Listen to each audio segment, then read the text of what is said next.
Accounting class की और भी वीडियोस देखने के लिए मेरे चैनल को सब्सक्राइब कीजिए और साथ ही साथ बेल आइकन को प्रेस कीजिए ताकि मेरी अगली वीडियो की नोटिफिकेशन भी आपको मिल जाए।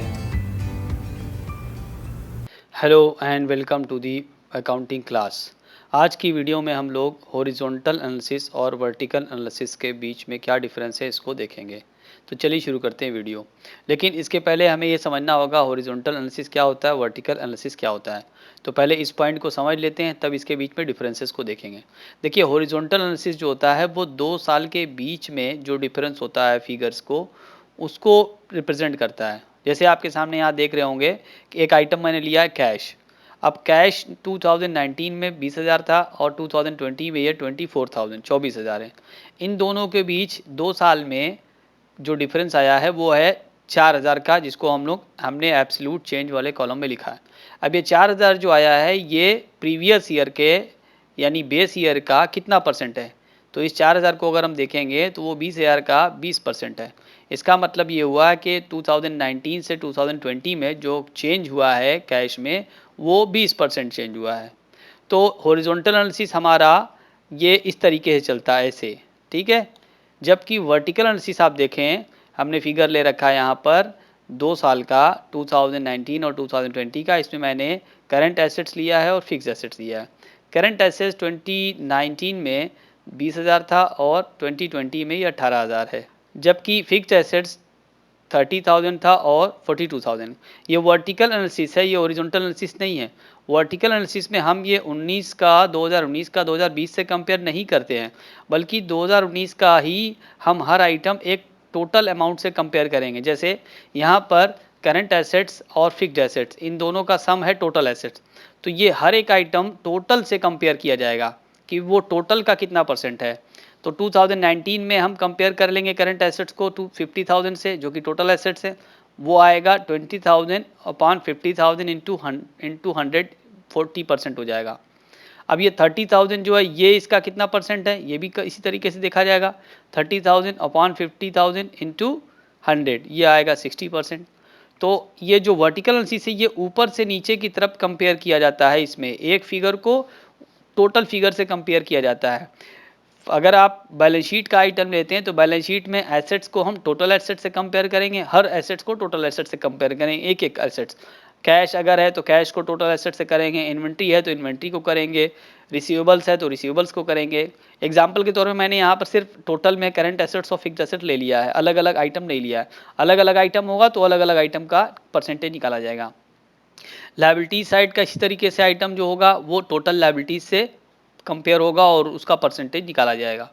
अगर आप इनकम स्टेटमेंट बनाते हैं तो इनकम स्टेटमेंट में रेवेन्यूज़ होता है, तो टोटल रेवेन्यू जो होता है उस आइटम से बाकी सबको कंपेयर करेंगे। यानी डिनोमिनेटर में जो बेस आप लेंगे वो टोटल रेवेन्यू होगा। तो हर एक आइटम जो रेवेन्यू का होगा, हर एक आइटम जो एक्सपेंस का होगा, वो रेवेन्यू वाले आइटम से कंपेयर होगा एज ए परसेंटेज। तो यहाँ पर आप देख रहे होंगे 2019 का 2020 से कोई कंपैरिजन नहीं है, इसका कोई लेना देना नहीं है आपस में। ये अलग है और ये अलग है। 19 का सिर्फ 19 वाले फिगर से कंपेयर करना है, 20 का सिर्फ 20 के फिगर से कंपेयर करना है। तो ये जो परसेंटेज आया है ये अलग अलग 2 साल का आया है, ये 2 साल का कंपैरिजन नहीं है। जबकि ऊपर वाले में आप देखेंगे हॉरिजॉन्टल में ये 2 साल को कंपेयर करके आया है। तो ये होता है आपका हॉरिजॉन्टल और ये होता है वर्टिकल एनालिसिस। अब आप इसको समझ गए होंगे, तो चलिए शुरू करते हैं, डिफरेंसेस देख लेते हैं। पहला पॉइंट है पीरियड रिक्वायरमेंट। आपने अभी देखा कि हॉरिजॉन्टल एनालिसिस के अंदर कम से कम 2 साल का पीरियड आपको चाहिए, तभी आप कंपेयर कर पाएंगे। कम से कम 2 साल, 2 साल से ज़्यादा का भी पीरियड आप ले सकते हैं। अगर आप कंपेयर करना चाहते हैं 2, 3, 4 साल से, तो आप एक बेस ईयर ले लेंगे और बाकी साल के पीरियड को आप उसी बेस ईयर से कंपेयर कर लेंगे। तो जो ट्रेंड एनालिसिस होता है वो एक तरह का हॉरिजॉन्टल एनालिसिस होता है। जबकि वर्टिकल एनालिसिस में एक ही साल के पीरियड की रिक्वायरमेंट होती है, एक साल, दूसरे साल का पीरियड ज़रूरी नहीं है। अगर आप 2019 का कंपेयर कर रहे हैं तो 2019 के ही एक टोटल अमाउंट से कंपेयर करेंगे, 20 के फिगर की ज़रूरत नहीं है आपको वर्टिकल एनालिसिस के लिए। स्टेटमेंट प्रिपेयर, हॉरिजॉन्टल एनालिसिस के अंदर हम लोग जो स्टेटमेंट बनाते हैं उसका नाम होता है कंपैरेटिव स्टेटमेंट। जबकि वर्टिकल एनालिसिस के अंदर जो स्टेटमेंट बनाया जाता है उसका नाम होता है कॉमन साइज स्टेटमेंट। तो अभी शुरू में जो आपने देखा था एग्जांपल, उसमें जो ओरिजिनल एनालिसिस थी उसके अंदर जो स्टेटमेंट बनाया था मैंने 2019 को 20 से कंपेयर करके, वो कंपैरेटिव स्टेटमेंट था। और जो हमने नीचे बनाया था वर्टिकल एनालिसिस के नाम से, वो कॉमन साइज स्टेटमेंट था। हॉरिजॉन्टल एनालिसिस के अंदर जो आइटम लिए जाते हैं वो डिफरेंट पीरियड्स के होते हैं। दो अलग अलग पीरियड के आइटम्स को हम लेते हैं और मान लीजिए 2019 को 2020 से कंपेयर करेंगे तो हमें 19 का भी फिगर चाहिए और 20 का भी चाहिए। तो जो कंपोनेंट होगा वो कम से कम 2 या 2 से ज़्यादा पीरियड का होगा, यह कह सकते हैं कि कम से कम डिफरेंट पीरियड्स का होगा। जबकि वर्टिकल एनालिसिस में हम सेम पीरियड के ही आइटम को लेते हैं, दूसरे पीरियड के आइटम की हमें ज़रूरत नहीं पड़ती है। तो एक ही साल का पीरियड आप लेंगे और उससे आपका काम चल जाएगा। Information, horizontal analysis provides information of absolute change in figures as well as percentage change. आपने शुरू में देखा था कि हॉरिजॉन्टल एनालिसिस में आप एब्सोल्यूट चेंज का भी एक कॉलम बनाते हैं, यानी अमाउंट में जो चेंज हो रहा है 2019 से 20 के बीच जो चेंज हुआ है अमाउंट को वो भी लिखते हैं, और परसेंटेज में जो चेंज हुआ है उसको भी लिखते हैं। तो दोनों तरह का चेंज हॉरिजॉन्टल एनालिसिस में लिखा जाता है। जबकि वर्टिकल एनालिसिस में आप 2 साल के फिगर को कंपेयर ही नहीं करते हैं, तो वहाँ पर चेंज लिखने की ज़रूरत नहीं होती है। वर्टिकल एनालिसिस में चेंज वाला कोई कॉलम होता ही नहीं है, क्योंकि आप चेंज तो तब लिखेंगे जब आप 2 साल से कंपेयर करेंगे।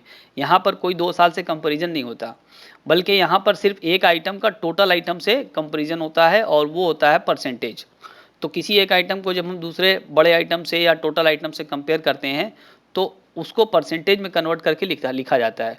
जैसे कैश को हम टोटल एसेट से कंपेयर करेंगे और परसेंटेज में कन्वर्ट करके लिख देंगे। हॉरिजॉन्टल एनालिसिस को टाइम सीरीज एनालिसिस के लिए इस्तेमाल किया जाता है, या जब हम टाइम सीरीज की बात करते हैं तो वो हॉरिजॉन्टल एनालिसिस होता है, क्योंकि टाइम सीरीज में कई साल के फिगर्स होते हैं और उसमें हर साल का फिगर किसी एक बेस पीरियड से कंपेयर किया जाता है। जबकि वर्टिकल एनालिसिस को हम क्रॉस सेक्शनल एनालिसिस कहते हैं, या क्रॉस सेक्शनल एनालिसिस के लिए ये यूज़ किया जाता है। 6 point comparison, it is a part of comparison. Horizontal analysis जैसा कि मैंने बताया ये बिल्कुल कंपैरिजन है, 2 साल के फिगर्स को या 2 साल से ज़्यादा के फिगर्स को कंपेयर किया जाता है।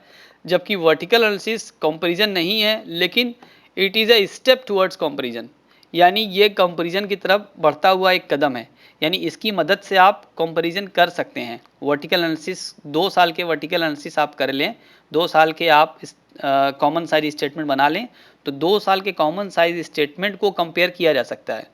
लेकिन जो कॉमन साइज स्टेटमेंट है खुद वो कंपैरिजन नहीं है किसी का। उम्मीद करते हैं आपको ये सारी इन्फॉर्मेशन यूज़फुल लगी होगी। तो अगर आपने मेरे चैनल को अभी तक सब्सक्राइब नहीं किया है प्लीज़ इसको सब्सक्राइब कर लें। वीडियो अच्छा लगा हो तो लाइक शेयर ज़रूर कर दें। अपना बहुत ख्याल रखिएगा, मिलते हैं अगली वीडियो में, तब तक के लिए गुड बाय।